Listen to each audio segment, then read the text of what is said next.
Ils font désormais partie de notre quotidien. Depuis les attentats en 2015, ils se fondent dans le décor urbain. Dans la grande région lilloise, 320 jeunes s'engagent chaque année dans l'armée de terre. Geoffrey, 24 ans, originaire de Tourcoing, s'apprête à quitter la vie civile. C'est ma valise pour partir à Verdun, pour faire mes classes. Des cintres, des tongs, des cadenas, un cahier. Un diplôme de maçonnerie en poche et quelques expériences dans les transports. Geoffrey décide en janvier dernier de pousser les portes d'un centre de recrutement. Ce qui me tente déjà, c'est le fait de pouvoir voyager, le fait de me sentir utile, ce qui n'est pas le cas dans tous les métiers. J'en ai parlé à ma famille, à ma conjointe, et ils ont tous été d'accord avec moi et m'ont dit bah, écoute, fais-le maintenant avant qu'il soit trop tard. L'âge limite pour s'engager est fixé à 29 ans pour les soldats. Leurs capacités physiques doivent être irréprochables. Geoffrey rentre dans le génie militaire. Du déminage, de la construction, un peu de démolition aussi.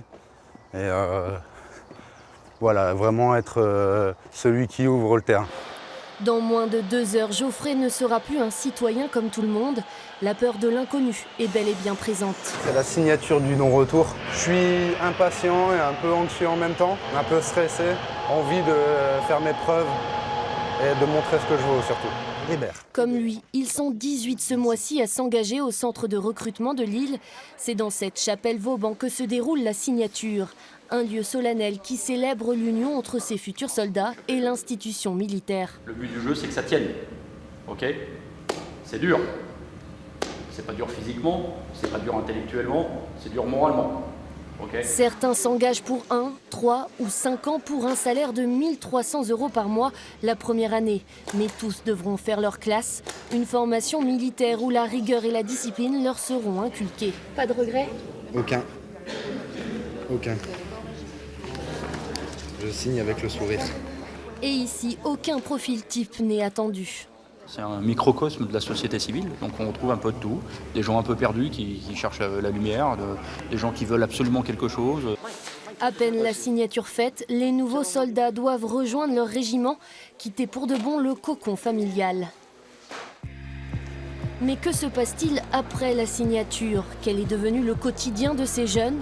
Le caporal Jordan a signé pour le 13e bataillon chasseurs alpins en août 2015 à Arras. Je suis parti dans la foulée 6 mois à l'étranger, donc à Djibouti.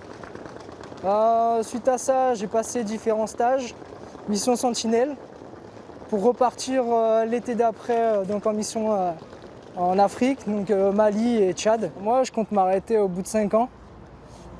Pourquoi? Parce que j'ai quand même fait ça parce que j'avais l'envie, j'ai voulu découvrir. Et au terme de mes 5 ans, j'aurais quand même vécu pas mal de choses. Plus de la moitié des soldats engagés reviennent à la vie civile au bout de 5 ans. Pour Geoffrey, c'est une nouvelle aventure qui commence, direction Charleville-Mézières. Bon bah c'est parti. Sur place, il aura 15 jours pour rompre son contrat. La première semaine d'acclimatation à la vie militaire étant la plus difficile.